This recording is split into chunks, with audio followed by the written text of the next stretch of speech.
Vamos a hacer la presentación del Presidium de este día. Nos acompaña la maestra Anabel Banda Ruiz, directora general del Centro Estatal de Prevención Social de la Violencia y la Delincuencia con Participación Ciudadana.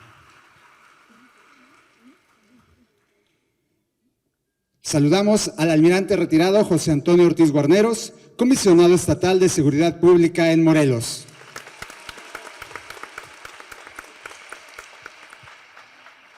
Recibimos con un fuerte aplauso a nuestra ponente de este día e invitada de honor, Saskia Niño de Rivera, activista, cofundadora y vocera de la organización Reinserta.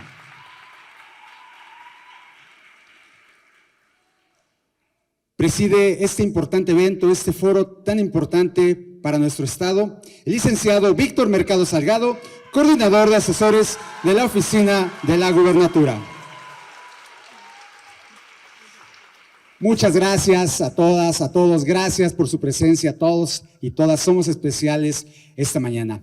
Y bueno, pues para dar las palabras de bienvenida y exposición de motivos, cedemos el micrófono a la maestra Anabel Banda Ruiz, directora general del Centro Estatal de Prevención Social de la Violencia y la Delincuencia con Participación Ciudadana.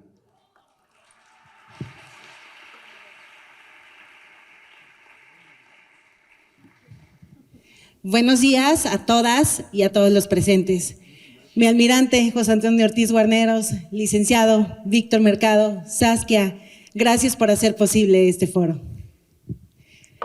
Como es sabido por todas y por todos, a partir del 10 de agosto del 2015, la Secretaría de Gobernación, a través de la Comisión Nacional para Prevenir y Erradicar la Violencia contra las Mujeres, emitió la declaratoria de alerta de violencia de género contra las mujeres en 8 municipios del estado de Morelos. En atención a esta declaratoria, a través de las instituciones gubernamentales hemos adoptado una serie de medidas de seguridad y prevención de justicia a fin de garantizar los derechos de las mujeres, particularmente de una vida libre de violencia. Definitivamente, esta estrategia no tiene el mismo impacto si no se trabaja de manera transversal e interinstitucional. Muestra de ello es este foro en el que la Coordinación de Asesores de la Gobernatura, encabezada por el licenciado Víctor Mercado Salgado, y la Comisión Estatal de Seguridad Pública, dirigida por mi almirante José Antonio Ortiz Guarneros, busca incansablemente la suma de aliadas, y es por ello que lo más valioso el día de hoy es la presencia de todas ustedes. Hoy nos encontramos aquí en este espacio de unidad y compromiso para abordar un tema que toca el alma. Es un llamado a la acción, un compromiso compartido con la construcción de un mundo donde todas las mujeres, niñas y adolescentes vivamos sin miedo, vivamos sin violencia. Estamos comprometidas y comprometidos en forjar un camino hacia la paz y la igualdad, y lo hacemos en colaboración con valientes redes de mujeres, mujeres líderes, que son el latido de la esperanza que late en el corazón de Morelos. Nuestro objetivo principal es claro: crear más redes que colaboren con las instituciones gubernamentales para impulsar la construcción de la paz y la prevención de las violencias. Hoy, en este foro, nuestra voz se alza con más fuerza que nunca. Nuestra misión es difundir información que visibilice el problema y nos dé el poder de actuar con determinación frente a la violencia. Es un llamado a la acción, al unirnos y seguir fortaleciendo alianzas estratégicas. Contamos con la presencia inspiradora de Saskia Niño de Rivera, cofundadora y vocera de la organización Reinserta, como nuestra ponente de lujo. Su dedicación y pasión son un faro de empoderamiento para todas nosotras. Queridas aliadas, valoramos la presencia de cada una de ustedes. Valoramos el esfuerzo de la lucha continua que realizan desde sus trincheras. Confiamos en que juntas y juntos somos más fuertes. Adelante, hacia la paz y la igualdad en Morelos. Gracias.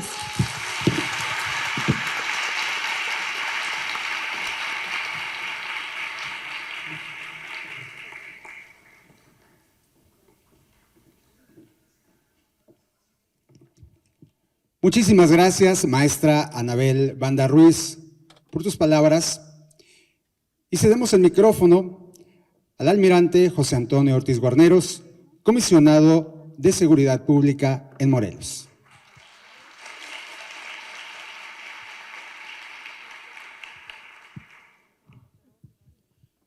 Muy buenos días a todos nuevamente. Saludo con respeto y admiración a nuestra ponente, mi compañero y amigo Víctor, mi colaboradora que está haciendo un excelente trabajo al frente de prevención del delito, la maestra Anabel Banda. Muchas gracias, Anabel. Detrás de una mujer poderosa se encuentra ella misma luchando contra todo cada día, anónimo.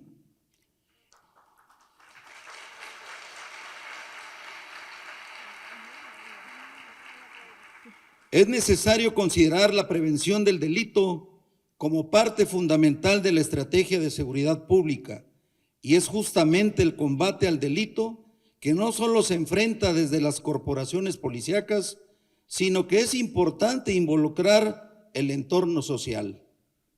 La Comisión Estatal de Seguridad Pública, durante esta administración, ha implementado diversas estrategias para involucrar en esta tarea a los diferentes sectores de la sociedad. Cada uno es una pieza clave: niños, niñas, adolescentes, mujeres, hombres miembros de la comunidad LGBTIQA+. Por ello, trabajamos desde los comités de vigilancia vecinal, las patrullas juveniles, los programas de escuela segura, las redes de mujeres constructoras de paz, que desde su implementación en el 2019 a nivel federal a la fecha hemos posicionado a Morelos como el segundo estado con mayor participación de mujeres, con un total de 111 redes y 1,310 mujeres integrándolas.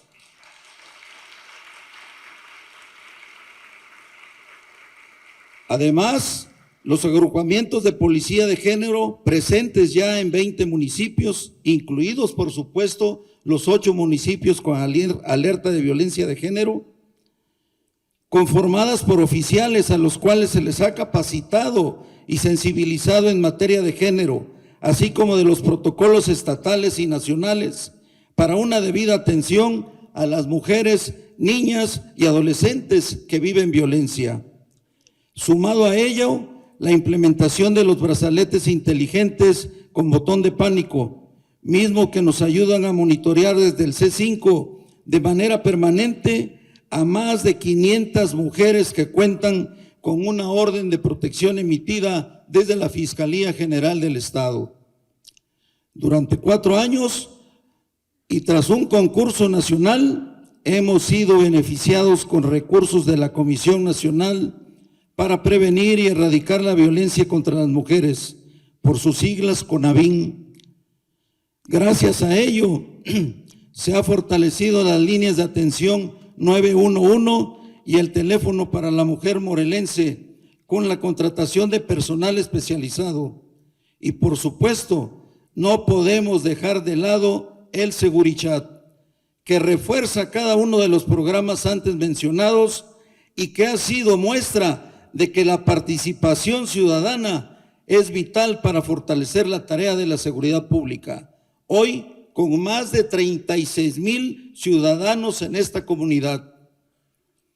Como se podrán dar cuenta, muchos de los programas enumerados van encaminados a la participación y atención de las mujeres, puesto que en cada espacio y con frecuencia juegan papeles de liderazgo, son referentes en los distintos contextos, además de visibilizar todos los tipos y modalidades de violencia de los cuales algunas son víctimas. Es por ello que nos encontramos reunidos y reunidas el día de hoy.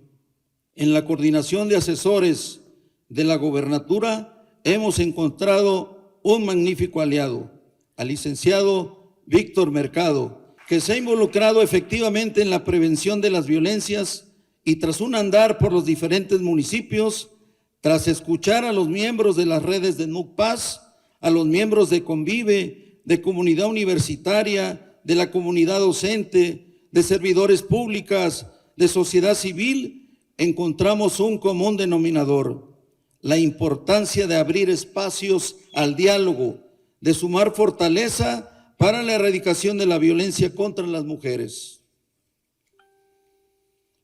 Agradezco la presencia de cada una de ustedes y les invito a que nos ayuden a replicar la información presentada el día de hoy. Desde la Comisión Estatal de Seguridad Pública sabemos que la prevención del delito es fundamental para construir espacios seguros. Saskia Niño de Rivera es referente a nivel nacional con temas de prevención y reinserción, materia que también nos ocupa en la Comisión Estatal de Seguridad. Que este foro sea de provecho para todas y todos. Concienticemos el papel que jugamos cada uno en la prevención del delito, prevención de la violencia. Hoy ustedes son pieza clave para nosotros. Hoy ustedes son nuestro canal de comunicación con las familias morelenses. Hoy ustedes son nuestros ojos en las comunidades. Hoy ustedes son nuestras principales aliadas. Muchas gracias.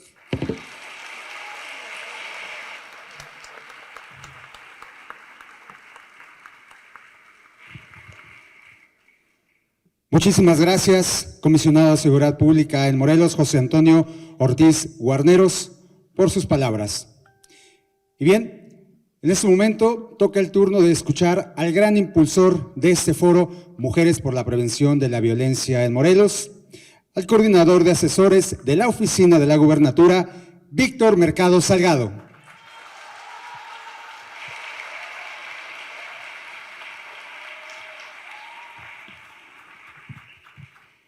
Buenos días a todas y todos los presentes.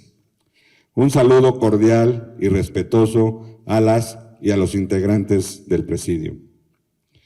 De manera especial, saludo a las autoridades que nos acompañan. Almirante retirado José Antonio Ortiz Guarneros, comisionado estatal de Seguridad en Morelos.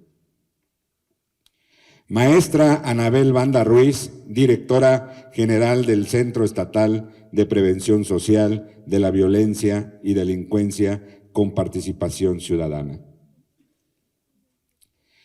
Destacamos la presencia y le damos la más cordial bienvenida al Estado anfitrión del mundo, a nuestra ponente y gran amiga Saskia Niño de Rivera, a quien reconocemos su valioso trabajo.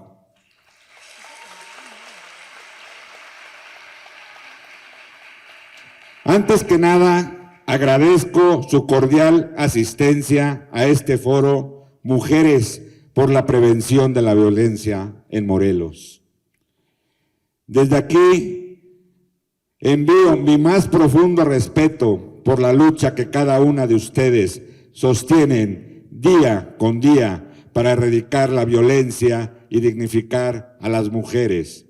Mi reconocimiento y apoyo por la tenacidad con la que dependen sus derechos elementales y por alcanzar sus legítimas aspiraciones de crecimiento y desarrollo.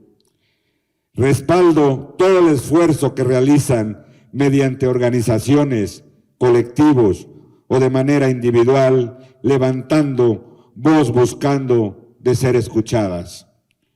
Soy un convencido que en el mundo ha cambiado y que en esta realidad no tiene cabida la desigualdad ni añejas costumbres que marginan a niñas, adolescentes y a mujeres de todas las edades. Nos sumamos a todo esfuerzo enfocado en erradicar la violencia en contra de las mujeres de Morelos. Ni un paso atrás en la lucha por dignificar a las mujeres.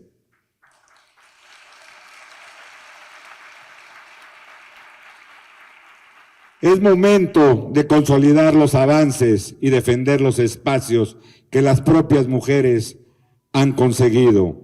Es urgente redoblar esfuerzos y construir políticas más incluyentes, así como generar leyes más severas en contra de quien violente a una mujer al amparo de la impunidad.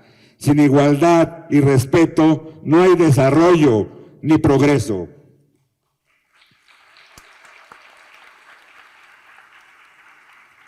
Quiero aprovechar este espacio para reconocer a mi esposa, quien es un pilar fundamental en mi vida, y juntos hemos educado a nuestros hijos con base al respeto absoluto a las mujeres, y las personas que los conocen saben que es así.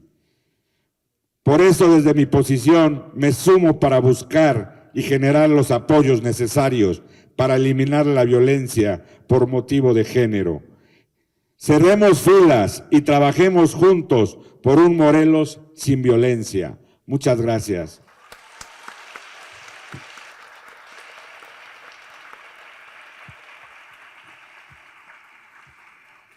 Muchísimas gracias. Ahí está el mensaje del coordinador de asesores de la Oficina de la Gubernatura, Víctor Mercado Salgado. Gracias a todas y a todos por sus palabras. En este momento invitamos a nuestras autoridades estatales a que tomen asiento en la primera fila, por favor. Agradecemos a nuestras autoridades tomar asiento, a todas y todos ustedes. Muchas gracias. Con más de 13 años de experiencia en el sistema penitenciario y manejo de crisis, licenciada en Psicología e integrante del Observatorio Nacional de Prevención del Reclutamiento de Niñas, Niños y Adolescentes por parte de la delincuencia organizada, es miembro del Sistema de Protección Integral de Niñas, Niños y Adolescentes. Autora de libros, entre ellos No es No y Maldita entre todas las mujeres. Gracias a su trayectoria, es ganadora del Leadership in Public Life Award 2019 de Vital Voices. Recibió el reconocimiento del Love Prize from Youth Advocacy en la cumbre de los Premios Nobel de la Paz. Entre otros reconocimientos, hace que recibamos el día de hoy con un fuerte aplauso a Saskia Niño de Rivera.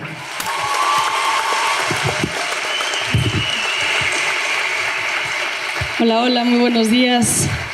Muchas gracias. Gracias por tenerme, gracias a las autoridades, me da mucho gusto estar aquí, a mi amigo Poncelón, gracias. Y bueno, siempre un foro lleno de mujeres es una cosa maravillosa, ¿no? Entonces eso lo voy a celebrar muchísimo. La verdad es que no me había quedado claro que habían sido puras mujeres hoy, y eso quiero que sepa, me entusiasma mucho más. Y especialmente a nuestras uniformadas, que mi vista, que está un poco bastante fea y se me olvidaron mis lentes, pero veo aquí a las uniformadas, gracias por la labor.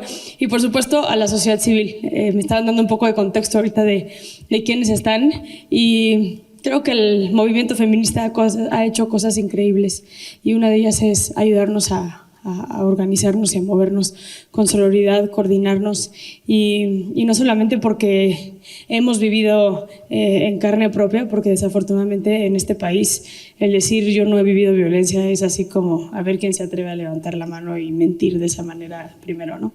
Pero la sororidad en la cual de pronto veo que entre mujeres nos estamos apoyando mucho más, y estamos igual y mi hijo no es el que está desaparecido, igual y mi hija no es la que está siendo tratada, igual y mi hija no es la sobreviviente de violencia sexual, o igual y mi hija no es la que mataron, pero sí sé que es la de mi vecina, es la de alguien en mi comunidad directamente, y ahí estoy dando la batalla, ¿no? Y eso se ve cada vez más.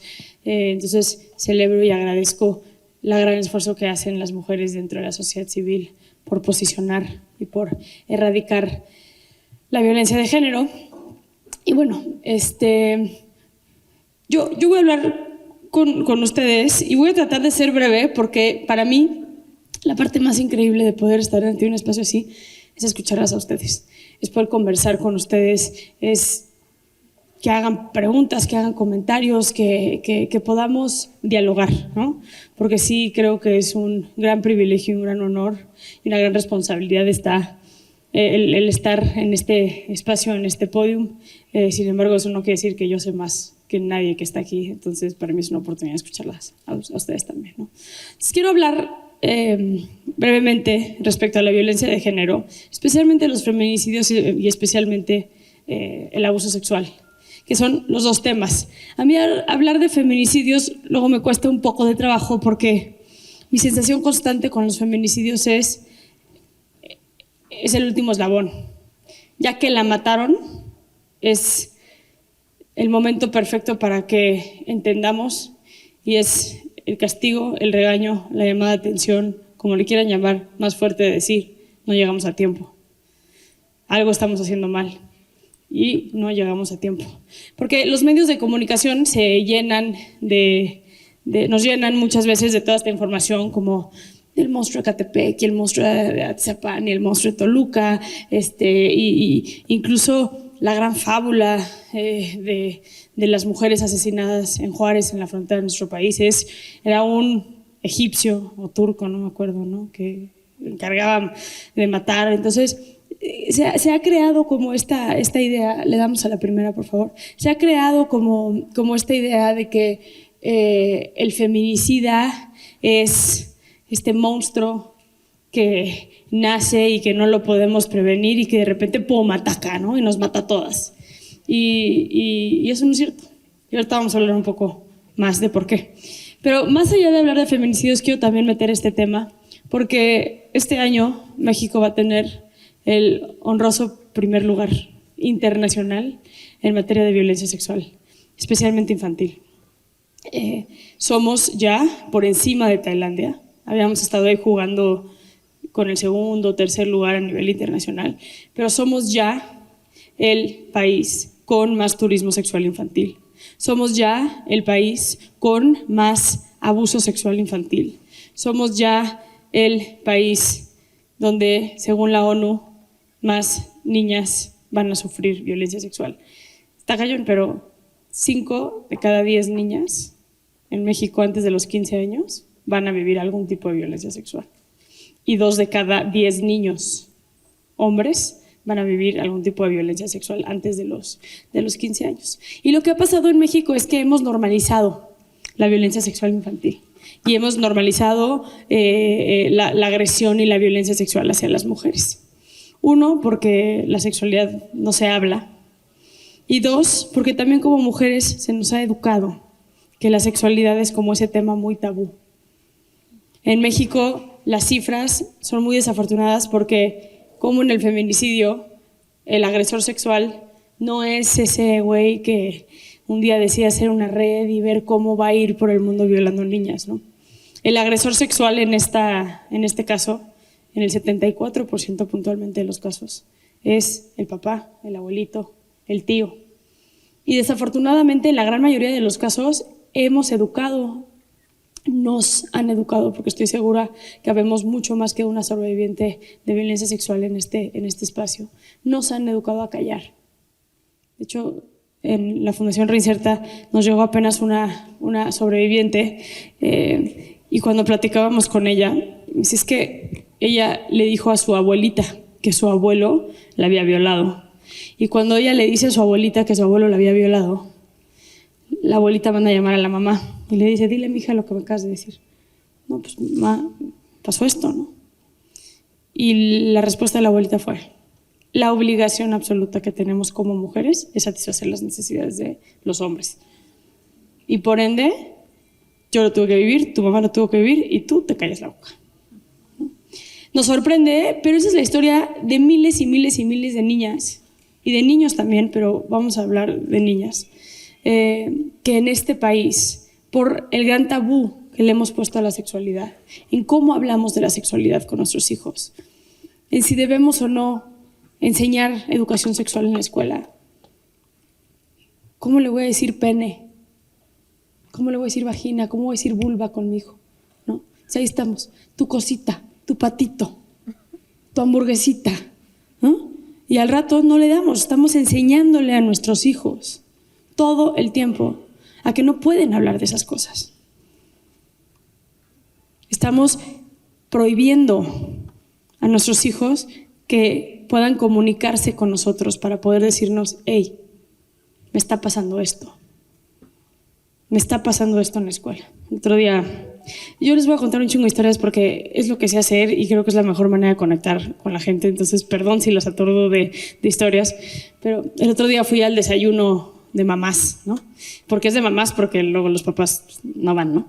Y como ellos no tienen esa responsabilidad, nada más nosotras, hice lo propio de mi condición y género y me apersoné en el desayuno para conocer a las mamás de los compañeritos del salón de mi hija. Y me dice una mamá, ay no, tu hija, tremenda, tremenda, o sea, está revolucionada. Y yo, ¿por? Y me dice, no, es divina, pero tremenda, me dice la mamá. Y yo, como que me quedé pensando, y dije, oye, al final le digo, oye, ¿pasó algo con mi hija? ¿No? Yo no soy de esas mamás que a mí no me pueden decir de mi hija, a mí sí díganme, yo sí quiero saber. ¿No? Porque si puedo prevenir y quiero saber las culeras que hace mi hija y quiero saber todo, ¿no? Yo no soy la mamá que va a defender a su hija, la voy a defender a capa de espada, pero conozco la bendición que tengo, ¿no? Y yo sudando frío así, yo, puta, ¿qué hizo, no?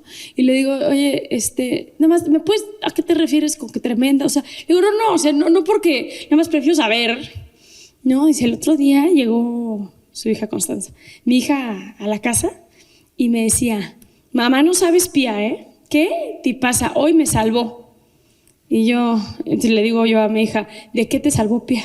No, unos niños me estaban haciendo cosquillas. Y yo no quería que me hicieran cosquillas. Y llegó Pía y dijo, ¡ey! No le pueden tocar sus partes, no le pueden tocar su cuerpo, no le pueden tocar. Y que se aventó así. El pobre niño le estaba haciendo cosquillas a la Constanza, ya sabes. Y que Pía se aventó la letanía completa así de, su cuerpo es su cuerpo y no se lo puede, ya sabes. Pero me dio risa y le dije, qué bueno, ¿no? Entonces no es que sea tremenda, como qué bueno. Ay, no, sí, pero, ay, ¿cómo le haces para hablar con Pía de esas cosas, no? Como que están chiquitos, tienen como 5 años. Y yo, pues, sí, es cuando los violan, amiga. O sea, hay que poner atención. Y somos una sociedad que de repente nuestros propios tabús. Entonces, como mujeres especialmente, pero como hombres también, tenemos que romper nuestros propios tabús para empezar a educar, porque erradicar los feminicidios en México y la violencia intrafamiliar no va a venir de alguna estrategia política que hagamos en 6 años. No va a venir necesariamente en el transcurso de los 15, 20, hasta 30 años quizá que le podamos dedicar al servicio o al trabajo que hacemos. Tiene que venir de la educación de nuestros hijos, porque algo que yo he hecho mucho es meterme a las cárceles y meterme a entender. Y un chingo de gente me golpea por esto, pero me da igual, lo voy a seguir haciendo. Es por qué es importante escuchar a los agresores. Y ustedes que están al frente de esto, creo que la redefinición de la justicia es algo importante y ahorita voy a hablar un poco más de eso. Pero ¿quiénes son los agresores? ¿Quiénes son estos hombres especialmente, pero mujeres también, que abusan sexualmente, y qué estamos haciendo y dónde estamos fallando? En México y en el mundo, el pedófilo yo lo divido en tres partes, en el tipo A, en el tipo B y en el tipo C. ¿Por qué hice esta división? Porque la poca investigación que hay, porque seguimos como sociedad como que muy encabronados con atrevernos, si quieres más, y estoy segura que muchos aquí están, ¿cómo se atreve a hablar del perfil del pedófilo, no? Y al rato voy a hablar del perfil del feminicida también. Y yo sé que eso incomoda porque se puede malinterpretar como si estoy defendiendo, pero no estoy defendiendo. Lo que tenemos que hacer es poder ver más allá, porque México ya tiene ese honroso primer lugar. Ya nos están matando.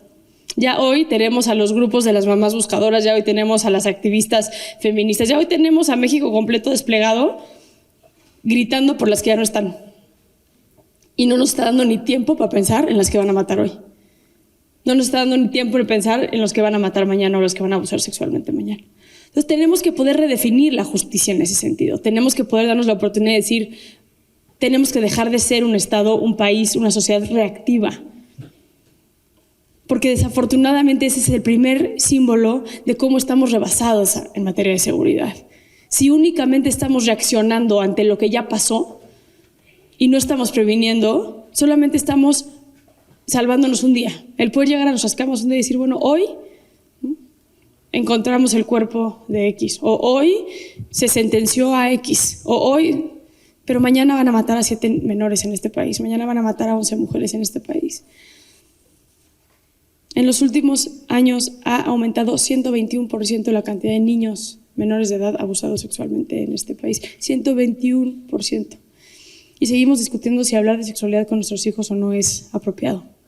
si las escuelas pueden dar talleres de sexualidad o no pueden dar talleres de sexualidad en la escuela.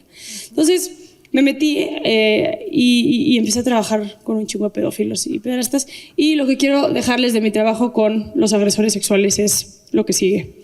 Una, el pensar que el agresor sexual es este psicópata que no siente culpa, que nada más está viendo cómo va a agredir, es el error número uno. Porque automáticamente estamos criminalizando, cuando la criminalización no necesariamente es la única solución. Sí estoy diciendo que los pederastas tienen que ser segregados, sí estoy diciendo que los pederastas deben de irse a la cárcel, sí estoy diciendo que tiene que haber cierto control social de estas personas, pero no podemos pensar que únicamente el encarcelamiento va a hacer que mañana hayan menos niños abusados sexualmente. De entrada, entre 60 y 75% de los agresores sexuales en este país fueron víctimas cuando eran chiquitos. ¿Por qué? Porque el entendimiento de cómo se relaciona un agresor sexualmente con sus propias víctimas es la manera en la cual ellos desde chiquitos, en una edad en la cual no deberían de haber relacionado esto, pero les tocó relacionarlo, es sobre la sumisión. Es un tema de poder ante una inseguridad y ante una manera en la que vinculan el afecto sexual. Entonces, en su gran mayoría, ese niño que hoy es adulto y que está agrediendo a niños chiquitos fue agredido. No le estoy pidiendo compasión, solamente estoy dejando ese dato. 2. Las parafilias son una enfermedad mental y así está estipulado en el DSM-5. Entonces, el seguir reaccionando para meter a la cárcel a los agresores sexuales, especialmente de menores en este país, es inútil. Porque vamos a meter a un agresor sexual a la cárcel a que haga el 18 constitucional, que es su proceso de reinserción que se basa en educación, en cultura, en deporte. ¿Ustedes creen que un pederasta necesita más cultura, más educación? Entonces, este es el ejemplo perfecto de cómo, de alguna manera, nuestro sistema punitivo está haciendo que incluso nos equivoquemos en las formas. De hecho, en Reinserta, y esto es lo que más coraje me da, hemos tenido que atender niños que han sido violados adentro de la cárcel. No nada más porque viven con sus mamás dentro de prisión. Tuvimos un caso durísimo de una mujer que aparte está en la cárcel por infanticidio, feminicidio y violencia sexual a sus propias hijas, y con su esposo. El esposo es pederasta. Ella parió en la cárcel y llevaba a su bebé al penal varonil para poder tenerla conyugal con su esposo, porque así lo determina la ley. Y bueno, ella está sentenciada a 80 y tantos años, el esposo también, porque a sus 2 hijas las violaron, las mataron, las trataron chiquitas, pero estando en la cárcel, su hija vivió violencia sexual por parte del pederasta. Porque creímos que únicamente con determinar una sentencia y meterla en un reclusorio, ya estábamos haciendo justicia. Pero como el hablar de temas incómodos a veces no es algo que nos hacemos mucho como mexicanos y como mexicanas, estamos dejando huecos muy puntuales. En México tenemos más de medio millón de niños que entran a las prisiones en el país. Y ni siquiera se ha puesto en discusión si debemos o no segregar a agresores sexuales adentro de un penal. Cuando tú vas a un reclusorio en un día de visita, tienes a todos los niños corriendo por el penal. Y ahí, cuidando de esos niños, están los pederastas. Pero bueno, lo estaba diciendo, ¿quién es el agresor sexual? Uno es alguien que muy probablemente fue víctima. Es alguien que desarrolló este impulso sexual antes de los 12, 14 años. ¿Qué quiere decir eso? Que nuestros adolescentes, nuestros pederastas, se dieron cuenta en la adolescencia muy probablemente que tenían este tipo de impulso sexual. Yo platicaba con un pederasta que aparte es médico y me decía, es que a los 12 años que me di cuenta que tenía esta parafilia, que tenía esta enfermedad, traté de buscar ayuda, pero no supe. No supe a dónde ir. Y claro, nuestro sistema de salud no tiene ningún presupuesto ni programa para este tipo de perfiles. La gran mayoría de los pederastas tienen culpa y tienen episodios muy fuertes de depresión por la propia culpa del propio impulso. ¿Qué quiero decir con esto? No para que ustedes sean más empáticas para estas personas, lo podemos prevenir. Tenemos 3 tipos de pederastas. Tipo A, El tipo A de pederasta es aquello que no necesariamente fue víctima de violencia sexual en la infancia, tiene la parafilia más puesta, viene de un entorno social quizá no tan disfuncional, como todos tendrá algún tipo de disfunción durante su desarrollo, pero no necesariamente es la causante, no necesariamente fue violado, abusado sexualmente, etcétera, etcétera. Sabe, hay una conciencia que hay un impulso sexual para con las y los menores de edad, pero nunca va a accionar contra un menor de edad, porque la culpa no se lo permite. Ese es el tipo A, y esa es la gran mayoría que tenemos. Luego tenemos el tipo B, que tienen el mismo contexto, quizá un poco más, y aquí es donde empiezan a entrar nuestras víctimas de violencia sexual también, o sea, de víctimas agresores, donde hay muchísima culpa, hay conciencia de este impulso sexual y van a intentar no agredir a un menor, pero van a tener recaídas. En esas recaídas después van a venir episodios muy puntuales de depresión y van a venir episodios muy puntuales de intentos de suicidio, etcétera, etcétera, ¿no? Por la propia culpa. Justo tuvimos un caso en el Estado de México hace no mucho de un pederasta que incluso se cortó el pene estando en su audiencia, ¿no? Y eso viene de esta profunda como culpa y desesperación absoluta.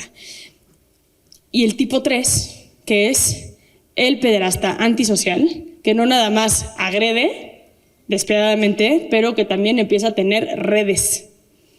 Empieza a compartir pornografía infantil. Empieza a hacer redes, comunidades a nivel internacional incluso, con otro tipo de pederastas para ver dónde hay áreas de oportunidad para vincular. Tiene contactos con redes de trata, ¿no? Estos son como la personalidad antisocial. Entonces me voy a regresar tantito porque es importante entender la personalidad antisocial para que podamos entender al feminicida y para que podamos entender al agresor sexual. ¿Para qué es importante entender? Para prevenir. Si no entendemos, no hay manera que podamos prevenir. Podemos seguir reaccionando, podemos seguir estando encabronadas. Eso no estoy diciendo que no. Pero si no entendemos de dónde viene una conducta, si no entendemos de dónde viene un problema, no lo vamos a poder erradicar. La personalidad antisocial, este tipo C, digamos, de este pederasta y la gran mayoría de los feminicidas, sino es que todos los feminicidas. Yo como lo veo es... ¿A quién le dije? Ana, te dije que mi presentación iba a ser para pura madre, ¿verdad? Te lo dije, yo me sigo hablando, pero me friegan muchísimo con la presentación y manda la presentación, manda, ¿yo qué presentación? Yo no sé seguir una presentación, pero ahorita le muevo esto. Así que ya le damos a la que sigue para que no me digan que no. La dejo ahí como de adorno por si acaso. La personalidad antisocial, yo como lo veo es así. Todos somos estos bebitos en la cuna, en el hospital, ¿no? O sea, todos imagínense esa escena que todos hemos visto en todas las películas y quienes somos mamás y hemos estado en hospitales o somos tías o hemos ido a visitar a un bebé, ubican cómo tienen así como formaditos a todos los bebés en sus cajitas y ahí están todos los bebés. Lindo madre, delicioso, ¿no? Ahí. Y dormidos, unos lloran, otros ahí, están esperando. Pero la realidad es que nadie escogimos en qué panza nacer. Y nadie escogimos a qué familia nos vamos a ir. Es algo que toca. Entonces, las mamás, los papás recogen a sus bebés y se los llevan a su casa. Y tenemos una colonia donde hay unos vecinos. En una casa, la mamá y el papá aman y adoran a su bebé. Igual y les cuesta sacar para el gasto mensual, pero de que hay comida en la mesa, hay comida en la mesa, así sean frijoles y tortillas, pero comida hay. Hay una mamá y un papá que le recuerda a su hijo todos los días que lo ama profundamente, que le pregunta cómo le fue en la escuela. Hay un papá que sale a trabajar, una mamá que sale a trabajar y que regresa con el gasto para comprar el uniforme, para que el niño no traiga los zapatos rotos, para que el uniforme esté intacto, para que tenga útiles escolares. Se involucra, ¿no? Y es una casa donde no hay violencia. Y luego tienes la casa al lado, que el papá tiene una adicción severa a la piedra y al alcohol. Entonces ya saben que viene jueves, viernes, sábado y domingo y en esa casa van a haber golpes. Hay una mamá que vive en una sumisión absoluta, porque el problema y el gran problema de la violencia de género es cómo se le manipula a la mujer psicológicamente para que muchas veces nos dejen inhabilitadas para accionar. Y eso es una parte, un paréntesis de trabajar con la violencia intrafamiliar, que es bien importante. A veces cuando estamos de fuera es muy fácil decir, es que también ya denunció 5 veces y la cabrona ahí sigue metida con el marido, que la golpea y la golpea y la golpea, y pues nosotros ya le dijimos, pero si no se quiere ir, pues también es problema de ella. No, espérate. La trata y la violencia intrafamiliar, su base absoluta es la violencia psicológica que se le ejerce a la mujer, porque el hombre inseguro tiene que ponerse por encima emocionalmente de la mujer. Y como es un hombre sumamente inseguro, la única manera que lo puede hacer es haciéndola más chiquita. Entonces, estamos ante mujeres que están en situación vulnerable por el estado psicológico, a consecuencia de la violencia, ¿no?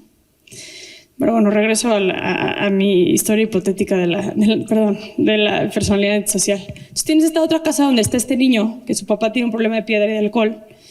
Tienes una mamá que está completamente debilitada emocionalmente porque lleva años viviendo en un contexto de violencia. Es más, muy probablemente tuvo un papá también violento y aprendió sobre relación, aprendió sobre el amor, aprendió el vínculo afectivo de pareja por medio de la violencia. Y entonces escogió un hombre violento también, terminó con un hombre violento también.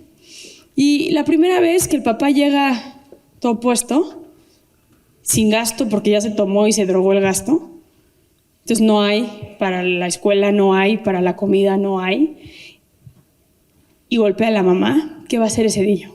La primera vez que ve eso, se va a angustiar, va a llorar, se va a asustar, va a tratar de defender a su mamá dependiendo de la edad que tenga, va a tratar de tranquilizar eso. El día siguiente va a ver cómo acciona la mamá. Si la mamá, desafortunadamente, como en la gran mayoría de los casos, no tiene una red de apoyo a la cual pueda salirse rápidamente de ese espacio, pues se quedará. Entonces, si esto empieza a pasar todos los días, todos los fines de semana, si empieza a ser un patrón constante, lo único que se va a lograr es que ese niño, la tercera, cuarta vez que agarran a golpes a la mamá, el niño se va a encerrar en su cuarto y va a poner música. ¿Qué está haciendo ese niño? Normalizando, está sobreviviendo. ¿Qué va a pasar si esos 2 niños salen de su casa a la misma vez el mismo día, vecinos, y hay un señor afuera golpeando terriblemente a un perro? El primer niño de la primera casa, ¿qué va a hacer? Va a reaccionar, se va a asustar, se le va a doler la panza. No le hagas eso a ese perro, va a tratar de buscar ayuda, va a correr por su mamá y su papá a decir, no, están lastimando un perrito allá afuera. ¿Qué va a hacer el segundo hijo? El segundo. Nada, va a seguir con su camino. ¿Qué es eso? Normalización de la violencia. Esos bebés en esas cunas tienen nivel de empatía 10. La empatía es una característica, sí biológica, pero aprendida, todos lo tenemos, con la excepción de 1% de la población, que son los famosos psicópatas, que si quieren ahorita hablamos de esos, pero eso es una parte. Pero la gran mayoría de nosotros tenemos la capacidad empática. La empatía es una característica biológica para que podamos sobrevivir como seres sociales que somos. Sin empatía nos mataríamos entre todos. La empatía es la característica que tenemos hoy ahorita de poder entender, sentir y vivir lo que la persona junto a mí está viviendo. Si yo me siento con una amiga y le digo, se murió mi abuelita y al parecer mi abuelito le acaban de diagnosticar una diabetes cabrona y al parecer también tiene cáncer, pero entonces estoy destrozada porque... Y empiezo a llorar. ¿Qué va a hacer mi amiga? Sentir ese dolor para poder contenerme, para poder generar contención. Somos seres sociales. Para eso es la empatía. Si no tenemos esa capacidad de ponernos en los zapatos de la otra persona, es cuando se ejerce la violencia. ¿Por qué? Porque desde el lado más egoísta tengo la capacidad empática de sentir lo que estás sintiendo tú para que también tenga la tranquilidad mental de saber que no me vas a hacer nada a mí porque no quieres que te lo hagan a ti. No te mato porque no quiero que me maten a mí. Entonces, esa es la base de la empatía. El problema de la empatía es que con la normalización de la violencia, en el desarrollo especialmente de los niños, niñas y adolescentes, La empatía funge también para sobrevivir. Si yo vivo en un entorno violento, si mi comunidad, si mi casa, si mi escuela es un espacio donde se me enseña la violencia, lo que va a hacer mi psique es bajar mis capacidades empáticas. Entonces yo en ese hospital era un bebé con empatía a nivel 10, pero llegué a una casa donde hay un papá drogadicto y alcohólico que golpea a mi mamá, bajo a nivel 6 de empatía. Porque para poder llegar a mi casa y no morirme en el intento cada vez que mi papá golpea a mi mamá, o cada vez que mi panza tiene hambre, o cada vez que mi abuelito me toca, mi cuerpo normaliza para que yo sobreviva esta realidad. Hay muchas policías y por eso me atrevo a decirlo, ¿no? No sé si haya personal aquí que trabaje en la policía en temas de violencia sexual. Pero quienes hemos trabajado con niños y niñas víctimas de violencia sexual, vemos, por ejemplo, el otro día en Nuevo León trabajábamos con una chiquita de 3 años que había sido violada sistemáticamente por su abuelo y la niña sonreía. Con una pinche sonrisa, me volteé con la psicóloga y le dije, ¿y esa sonrisa de esa niña? Se está defendiendo. Está queriendo, su cuerpo fisiológicamente está queriendo generar empatía para ver si así su agresor no la agrede. Quienes hemos trabajado con sobrevivientes sabemos que la primera vez que nos violentan es horrible, la segunda es horrible, la tercera es horrible, la cuarta, la quinta, la sexta, encontramos una manera de salirnos de nuestro cuerpo y pertenecer a otro lado. ¿Eso qué es? Nuestra psique normalizando la violencia para poder sobrevivir. Y ese es el gran problema de la normalización de la violencia. Porque al yo no sentir empatía, porque para sobrevivir ya tuve que disminuir mis capacidades empáticas, eso quiere decir que soy más probable o es mucho más fácil que yo pueda ejercer violencia hacia otra persona. Porque ya no existe ese límite emocional. ¿Qué hace que yo no salga hoy a la calle, agarre una pistola y asalte a la primera persona que vea?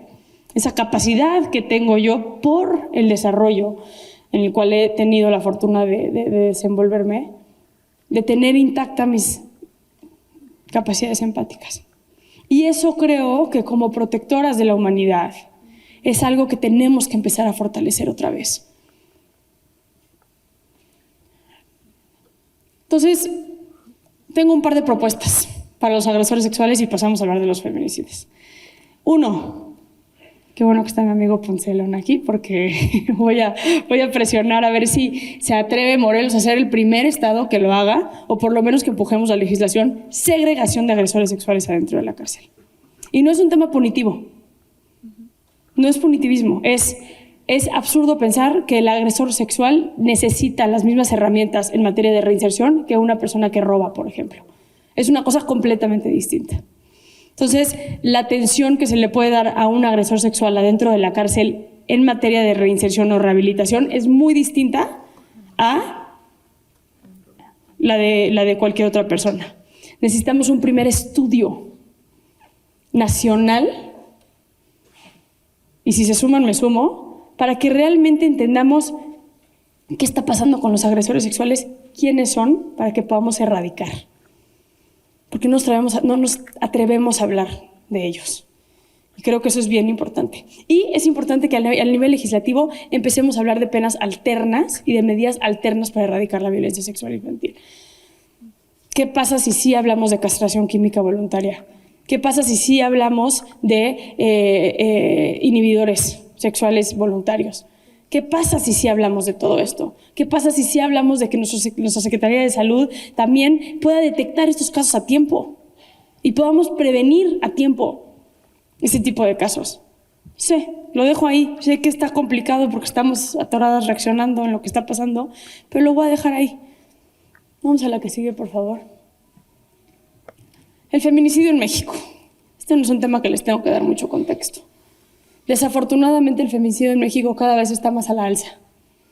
También creo que la visibilidad que hay ante el feminicidio en México nos ha hecho dejar de hablar de otros temas que son muy importantes, que es el feminicidio en México, como lo dije hace rato, es el último eslabón de la violencia intrafamiliar en este país. Porque, como se los dije, el monstruo de Ecatepec, el monstruo de Toluca, el monstruo de Atizapán, el cabrón que se murió en Juárez, que le achacaron ser el asesino serial de todas las mujeres asesinadas en Juárez prácticamente. Ellos no son el referente feminicida en este país. No nos dejamos mentir por los medios de comunicación.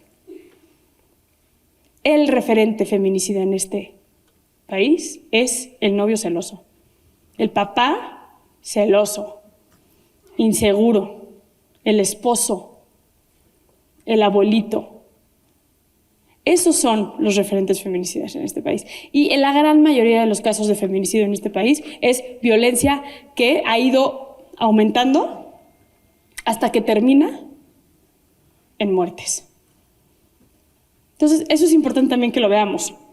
Hay un aumento de feminicidio en México, pero lo más importante es dónde está la prevención de la violencia intrafamiliar. Creo que uno de los retos que tenemos como sociedad civil y como personal uniformado en este país es cómo vamos a hacer para poder hacer políticas públicas donde ingresemos a las casas.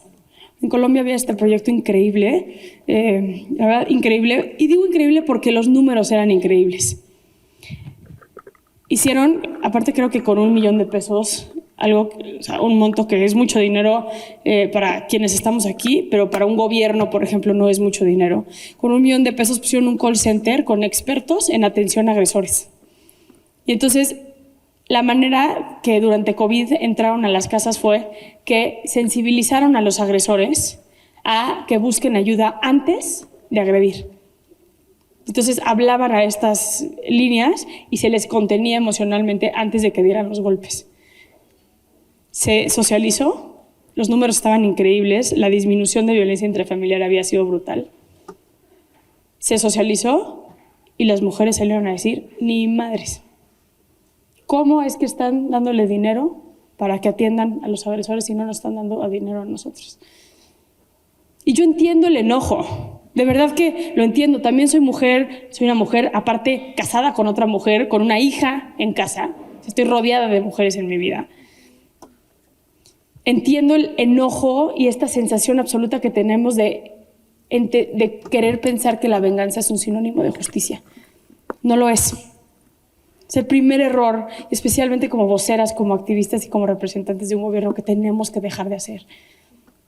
El punitivismo y el entendimiento de que la venganza y la justicia son sinónimos es política barata. Y si no me creen, pregúntenle a Bukele. Y podemos analizar todo el caso de Bukele si quieren, pero es otro tema. Entonces, para que empecemos a erradicar realmente los feminicidios en este país, tenemos que atrevernos a hablar cuáles son las políticas públicas, cuáles son los programas sociales necesarios para que atendamos a tiempo a nuestras sobrevivientes de violencia intrafamiliar. Hay que volver a retomar temas como el trato a mujeres en el sistema de justicia penal. El otro día me dio un coraje porque estaba yo platicando con una mujer en un refugio y me decía, es que antes de esta yo intenté varias veces denunciar a mi agresor. De hecho, la última vez llegué toda golpeada, toda sangrada al Ministerio Público y me tuvieron esperando tanto tiempo para atenderme que me convino regresar a mi casa porque si mi esposo llegaba de trabajar y no estaba la comida hecha y la casa limpia y yo no estaba en la casa, peor me iba a ir. Quizás hasta me hubiera matado. Entonces también cómo fortalecemos esos espacios, porque si queremos erradicar el feminicidio en México, tenemos que erradicar la violencia intrafamiliar, tenemos que erradicar el abuso sexual. Es la única manera que realmente vamos a empezar a tener estas necesidades de tener que salir a la calle todo el tiempo a buscar a nuestras hijas, a exigir justicia por nuestras hijas que fueron asesinadas, por nuestras hijas que están desaparecidas. Perdón que lo diga así, pero cuando nos matan a nuestras mujeres, estamos llegando demasiado tarde. Y hay que entender eso. Y sí, en México en los últimos años, los últimos 20 años, cada vez es más la energía que le damos a reaccionar, que ojo, no estoy diciendo que no es importante, es muy importante, pero es más la energía que le tenemos que dar a reaccionar ante algo que ya pasó. Y le estamos dando el poder político a todas las autoridades del país para que tengan discursos punitivistas que no nos van a ayudar a que mañana la vida de nuestras hijas se salven, quienes aún tenemos la fortuna de tener a nuestras hijas vivas. Entonces, la que sigue, por favor. Voy a empezar a cerrar porque en verdad me encantaría escucharlas a ustedes. Bueno, ya hablé un poco de los feminicidas. Como les dije, esto es muy importante, ¿no? El feminicida en México es un hombre completamente debilitado, porque el creer que el hombre macho, fuerte emocionalmente, me encantó ahorita lo que Víctor decía, ¿no? En mi casa se enseña a respetar a las mujeres y quien nos rodea así lo sabe. Con honra, digo que soy feminista, y con honra se respeta a las mujeres. Eso es un hombre seguro de sí mismo. No el hombre que cree que con su machismo y sus inseguridades. Ahora, ¿quiénes son estos chavos? En su gran mayoría, ojo, estoy excluyendo a los psicópatas, ¿ok?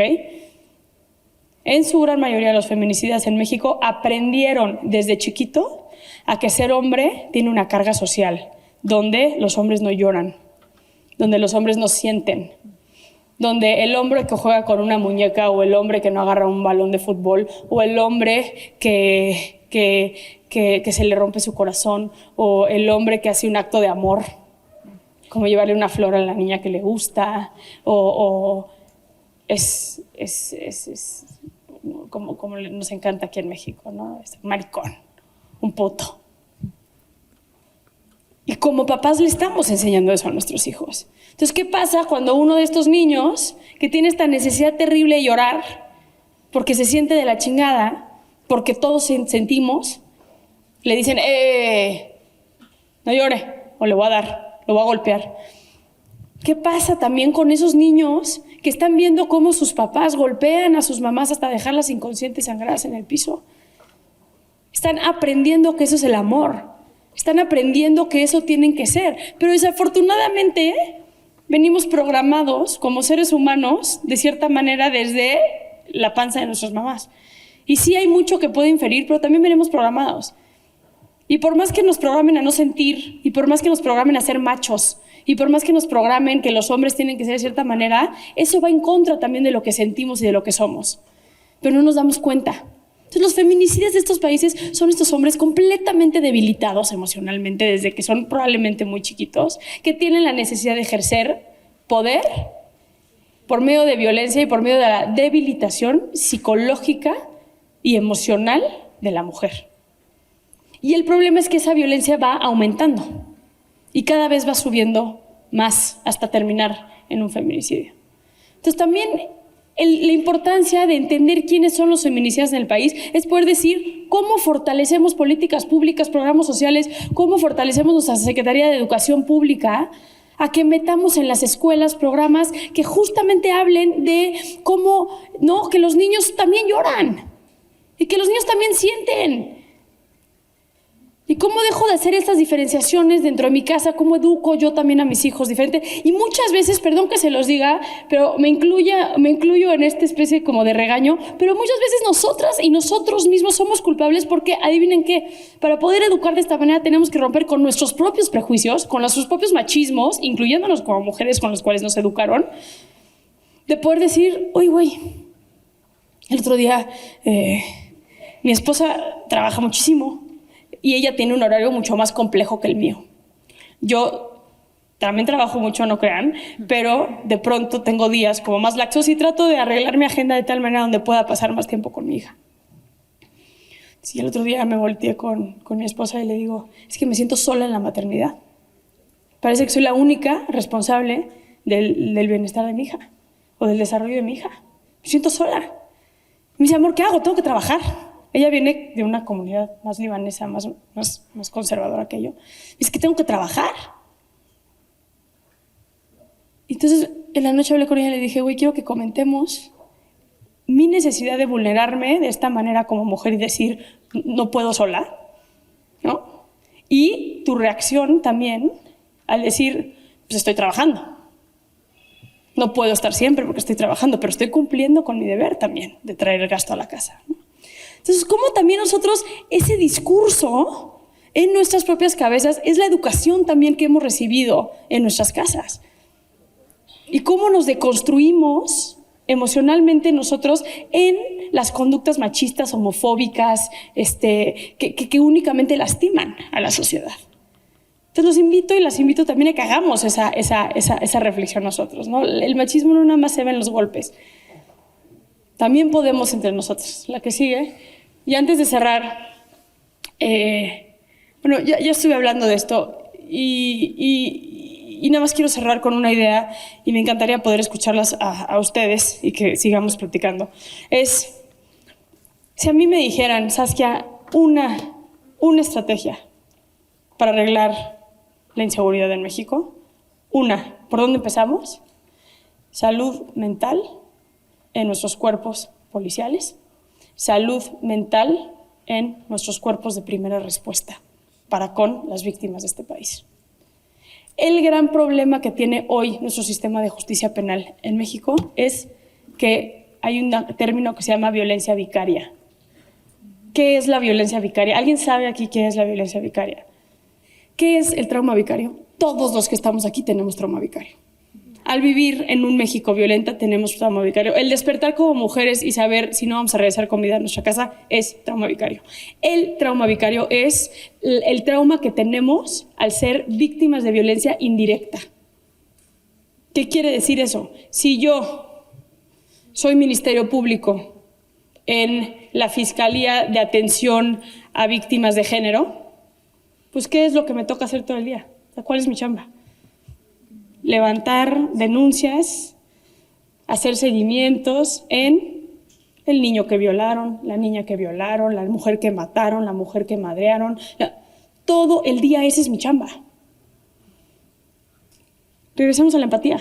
¿Cómo voy a sentarme a hacer mi chamba y escuchar cómo violan a niñas todos los días en este país y levantar carpetas de investigación sin que me duele el corazón y me den ganas de vomitar? Lo normalizo. Y el gran problema de ese ministerio público, de esa policía, de esa militar, de esa persona de esa mamá, de esa persona que da primera respuesta, es que si yo ya normalicé la violencia, probablemente no puedo atender y contener a una víctima. Y el gran problema que tiene nuestro sistema de justicia penal en este país es la percepción. El 74% de las personas en México, según el ENVIPE, que es la encuesta nacional de victimización en México, no confían en las autoridades. No confían en los policías y no confían en los ministerios públicos y no confían en los jueces. Es un tema de percepción. Y ese tema de percepción puede cambiar la vida. Y cierro con esta reflexión. Yo tengo un podcast y hace unos meses entrevisté a una mujer que asesinó y descuartizó a su violador. Y fue muy cabrón porque lanzo el capítulo de Betsy y me escribe una mujer y me dice, ¿sabes qué? Es que yo soy Betsy. Y le dije, ¿cómo? Me dijo, sí, mi historia es la misma historia que la de Betsy. A Betsy la violaba desde que tiene 4 años de edad su padrastro. Le dijo a su mamá, ma, ¿me está pasando esto? La mamá le dijo que se callara. La mamá no le creyó. La mamá incluso la golpeó porque no le creyó. En algún punto le dijo, seguro porque andas arrastrada con mi novio. Betsy empezó a tener muchos problemas de conducta, muchos problemas que nacen de ese enojo. A esta misma mujer que me escribió por Instagram, me dijo, el problema es que en el momento que yo le dije a mi maestra, una maestra, porque para sacar a un niño de violencia se necesita a una persona. Con una persona que finja como una red de apoyo de un niño victimizado o con trauma, ese niño puede salir de ahí. Esta niña fue y le dijo a la maestra, mi padrastro me está violando. Esta maestra habló al DIF, tuvo la suerte que la trabajadora social del DIF que la atendió era una mujer sumamente humana y esa niña nunca volvió a ver a su padrastro. Y me dijo, es que yo soy Betsy. La diferencia es que yo sí tuve a alguien que me creyera. Yo sí tuve a alguien que diera todo por salvarme y sacarme ahí. Hoy soy una mujer, trabajo, soy madre, tengo 3 hijos, mis hijos son niños felices, son niños que cuido, que protejo, tengo una relación afectiva con mi pareja muy bonita. Y no puedo dejar de pensar que pude haber yo terminado en la cárcel por haber matado y descuartizado a mi violador si mi historia hubiera sido la de Betsy. Entonces yo les agradezco, vamos a la que sigue, creo que ya. Bueno, les iba a platicar, pero ya les estuve platicando ciertos casos de este libro.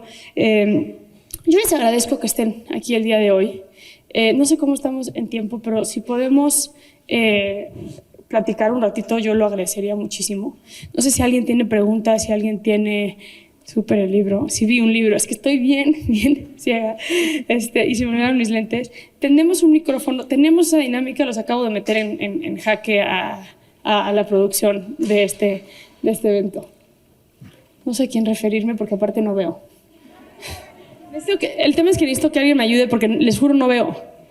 Igual y sí lo que les pediría es, si pueden ser lo más concretas, porque entre más concretas podemos abarcar a más personas.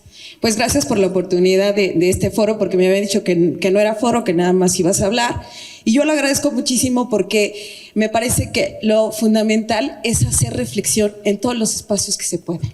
En el hogar, en las escuelas, en los parques, y seguir conformando estas redes de apoyo que creo firmemente que están no en el Estado, en las redes que conformamos como sociedad civil. Te quiero comentar algo. Me parece que sí es fundamental, además, fortalecer el sistema de justicia penal. He pasado por situaciones de violencia y la verdad es que primero iba criticando a las instituciones por toda la violencia institucional, pero después me puse justo en los zapatos de las personas que están al frente, que son los policías, y existe una violencia estructural que es lo que nos está acabando. Exacto. No hay patrullas, aunque digan que hay muchas patrullas, no las hay. No tienen gasolina, no tienen suficiente personal capacitado. Es una mujer, por lo menos lo viví en Emiliano Zapata, que se encarga justamente de atender estas cuestiones de género. Entonces creo que va por ahí, ¿no? Fortalecer el sistema de justicia penal. Otra pregunta que yo te quería hacer, porque además sí escuché pues todo lo que están diciendo con respecto a este nuevo programa que tienes, que me parece muy atinado escuchar también del otro lado. Claro. A los victimarios, es muy fuerte. No, y de escuchar el enojo de las feministas también. Créanme, claro, que además, bueno, yo creo que no lo vieron y por eso dicen que te odian, que eres una mierda. No lo considero así porque no lo vio. Ahorita te voy a dar mi opinión de eso. Pero también bajaron los de privadas de la libertad. Ya no están. Ahorita les cuento eso. Porque nos dedicamos, tenemos un programa que se llama Las Voces de la Tiricia. Ojalá que nos puedas acompañar. Y es con perspectiva de género y estamos haciendo investigación también. Entonces, ¿dónde podemos conseguir esos videos? Y la otra, pues agradecerte este foro y que nos permitas además pues opinar. Creo que acabas de dar un comentario como muy clave. La dignificación policial. Creo que la dignificación policial a nivel nacional. Yo sé que ustedes son de aquí de Morelos y muy probablemente viven la realidad de Morelos muy cercana, pero esto es un problema nacional. O sea, sí la dignificación policial, pero también es como cuando nos quejamos de la corrupción. No, es que los policías son bien corruptos.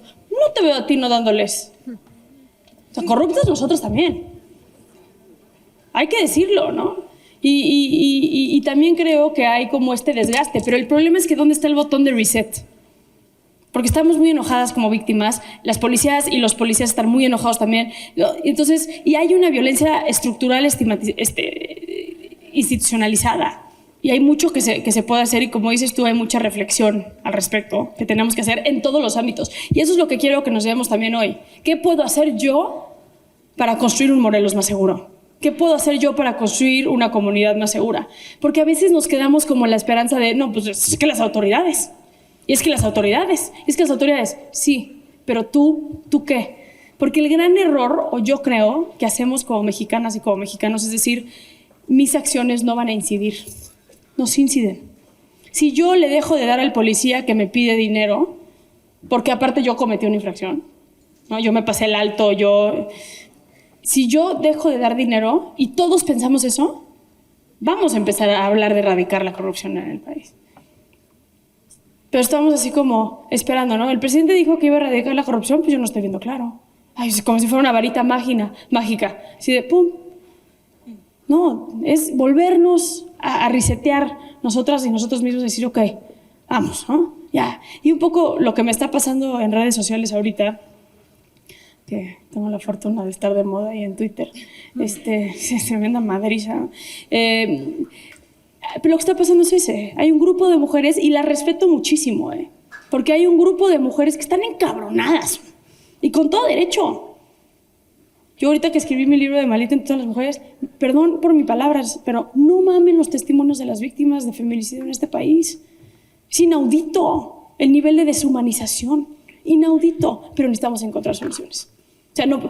Sí, ¿no? Y mucho por lo cual no le entré al discurso de odio en redes sociales es porque pues, los insultos eran de odio, eran por mi color de piel, eran por darle voz a las personas en la cárcel. O sea, no habían argumentos sólidos de debate, de decir, ok, platiquemos esto, ¿cómo sacamos esto adelante? Entonces tenemos que empezar como a justo no estar tan encabronadas, o estar muy encabronadas, pero llevar ese encabronamiento como a la acción que nos beneficia absolutamente a todos, porque una de las grandes deudas que tenemos en este país es dejar de tener un pensamiento individualista.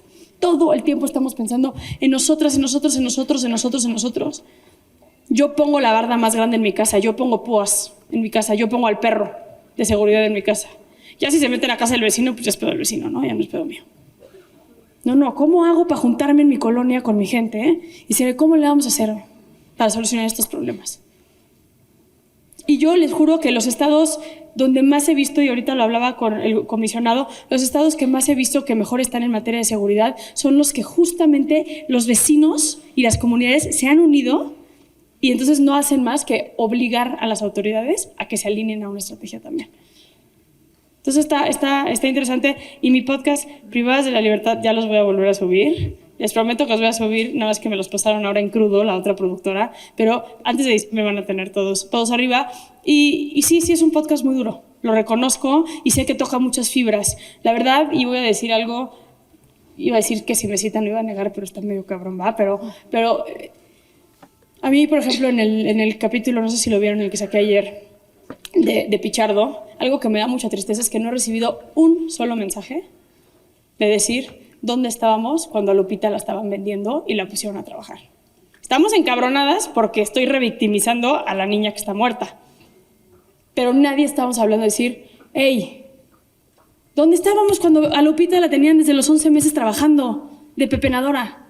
¿Dónde estábamos cuando la estaban violentando así? ¿Dónde estábamos? Porque hoy tenemos ese problema y mañana van a matar a 7 niños que seguramente hubiéramos podido prevenir.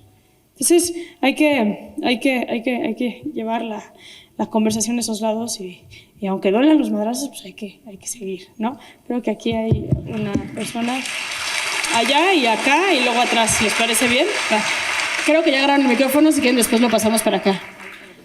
Hola, buenos días.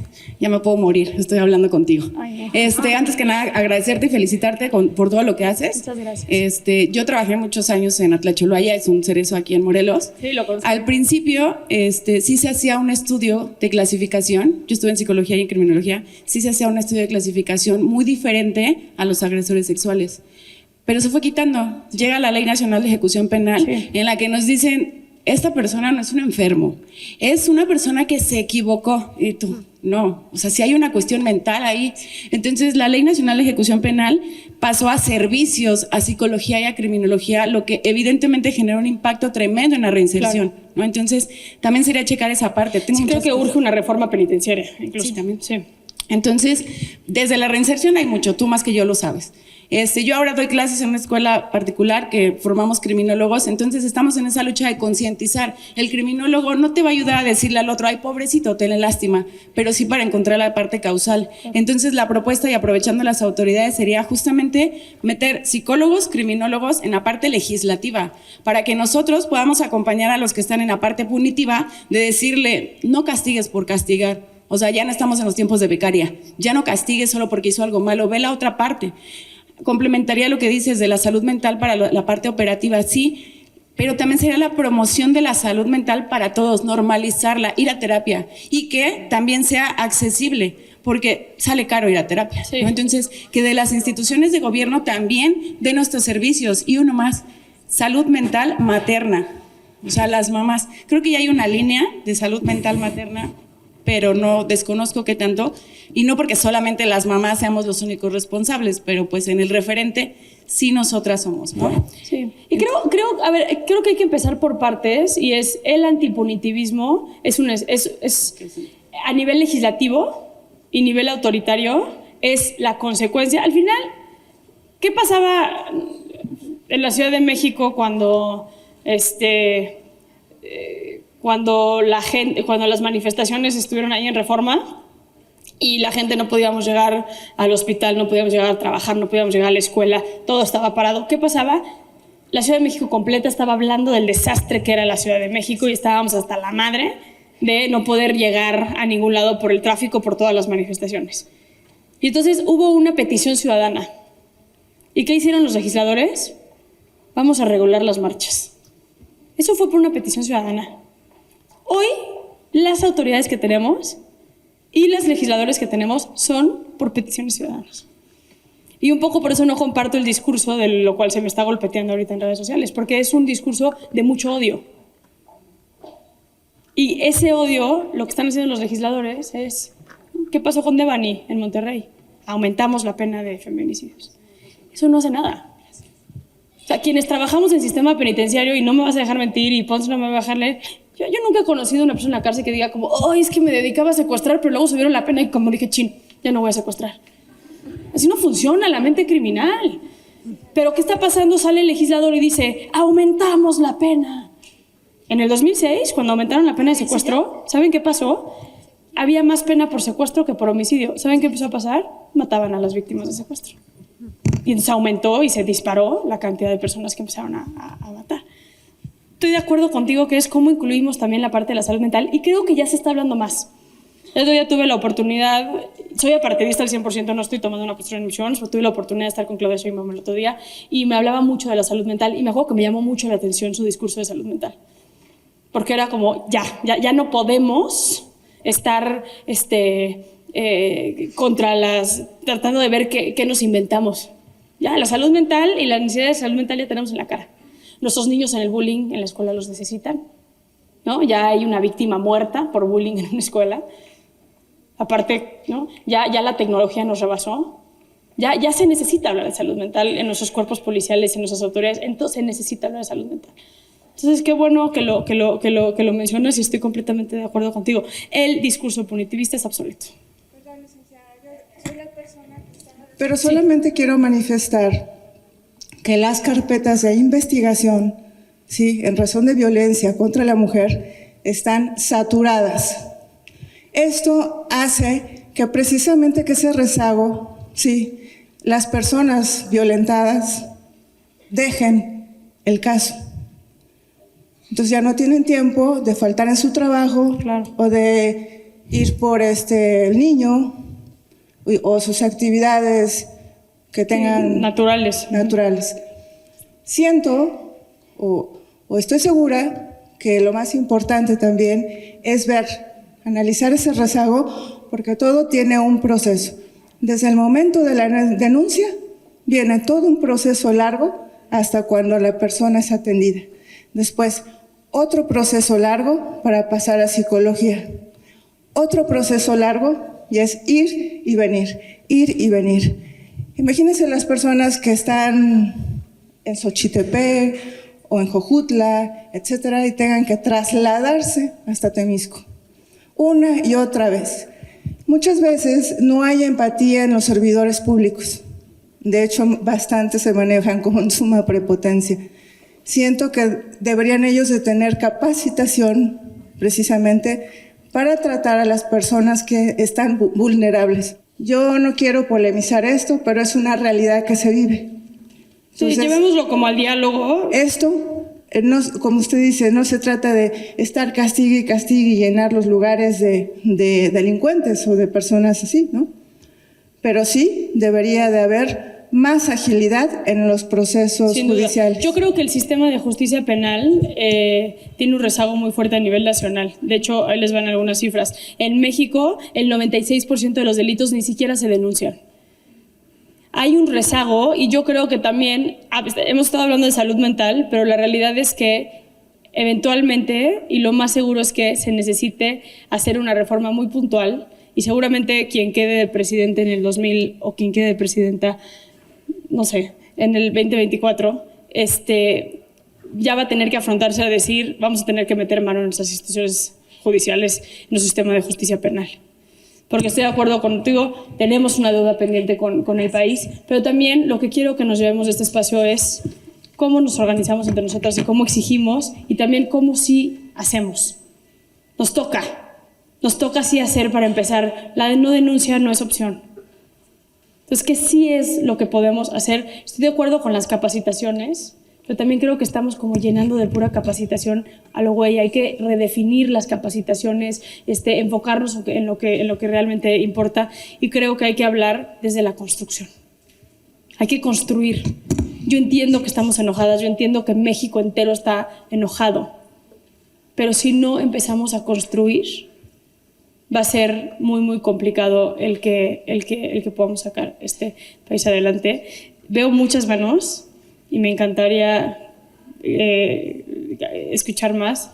Estoy un poco apanicada porque ya me dijeron que hay tiempos, y la verdad es que sí, esto se terminaba a las 12 y son 12:30. ¿Es pregunta o es comentario? Es comentario. Ok, lo único que está pasando es que me pongo como muy nerviosa con estas dinámicas, porque cero vine a que se armara ahí todo. No, como entiendo que hay temas internos que quieren manejar, pero les pido que sean comentarios que aporten, ¿no? Y que no se vuelvan como un espacio de denuncia. Sí, claro. Me presento, mi nombre es Rosa Rodríguez, quiero agradecerte el foro, y tienes razón, lejos de seguir buscando culpables, tenemos que buscar soluciones. Sí. Hoy en día trabajo en un centro de rehabilitación que hemos podido rescatar a jóvenes de la calle. ¿Por qué? Porque es el lugar más vulnerable.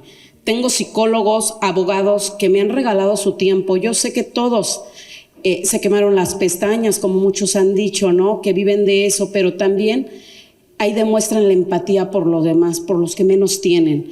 Hoy en día tenemos a 5 jóvenes recuperados de la calle, que lo tenemos actualmente trabajando en la empresa familiar que nos ha apoyado. Mi directora me acompaña el día de hoy, y eso es lo que debemos de hacer, lejos de enfrentamiento, venir a sumar. ¿Qué hacemos por ayudar a aquel? Y me encanta este comentario, y gracias, y te lo aplaudo muchísimo, gracias. Porque, y con esto voy a cerrar, porque yo también me tengo que ir, perdón, tengo que correr a una fiesta infantil. No es broma, es lo peor. Pero tocó, ni modo. Yo con eso me quedo. ¿Qué estoy haciendo yo para construir? Y creo que esa debe ser la reflexión, porque somos muy buenos para quejarnos muchas veces, y no lo digo por este foro, estoy segura que justo en este foro hay un chingo de gente que hace un chingo de cosas increíbles. Pero en México el ciudadano común, la ciudadana común, se queja y no hace absolutamente nada. Entonces la reflexión es, México hoy no nos podemos dar el lujo, ningún mexicano ni ninguna mexicana, de darnos el lujo de no hacer nada. Y todos podemos hacer algo desde nuestra trinchera. Porque esa idea de que la filantropía es nada más para cierto sector, o no puedo hacer porque yo trabajo, no puedo, todos podemos hacer algo. Porque está la señora que organizó la colecta en la oficina para comprar pañales para el asilo de los viejitos olvidados, porque está las mujeres que juntan a criminólogos y psicólogos que donan 1 hora de su semana para trabajar con niños en centros de rehabilitación, porque siempre se puede hacer algo. Hoy hay demasiadas mexicanos y mexicanos que estamos pasmados en el no hacer nada, y creo que eso es peligrosísimo para nuestro país. Entonces, sí sé que la idea de decir qué vamos a hacer es muy dura, y a veces es sobreestimulante. ¿Cómo vamos a combatir la corrupción? ¿Cómo vamos a salvar a las mujeres? ¿Cómo vamos a combatir la violencia intrafamiliar? ¿Cómo vamos a...? Empiecen con lo que podemos hacer a nuestro alrededor. Suena cliché, suena romántico. Ay, ¿sabes qué? ¿Cómo dices mamadas? No. Les juro que funciona. Porque eso es lo que necesita nuestro país. Muchas gracias. Gracias por estar aquí. Gracias a las autoridades, gracias a la sociedad civil, y gracias a nuestras uniformadas que sé que no la tienen fácil, pero les agradezco mucho lo que hacen por nuestro país. Gracias. Si pedimos a nuestras autoridades, por favor. Sí, gracias. a que suban para hacer entrega de un reconocimiento. Pedimos a nuestros asistentes que no se retiren, que nos aguanten un momentito, por favor, para poder ser testigos del reconocimiento que se le va a entregar a Saskia Niño de Rivera. Bien, en estos momentos, la maestra Anabel Banda Ruiz, directora general del Centro Estatal de Prevención Social de la Violencia y la Delincuencia con Participación Ciudadana, en compañía del almirante retirado José Antonio Ortiz Guarneros, comisionado de Seguridad Pública en Morelos, y el coordinador de asesores de la Oficina de la Gobernatura, Víctor Mercado Salgado, harán entrega de un reconocimiento muy merecido a Saskia Niño de Rivera, y además entregarán un cuexcomate, que es, digamos que ese granero tradicional y representativo de nuestro estado.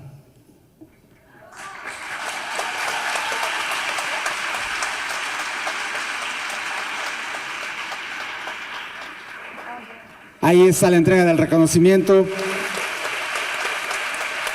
por parte del coordinador de la Oficina de la Gobernatura, Víctor Mercado Salgado. Muchas gracias y tengan una excelente tarde.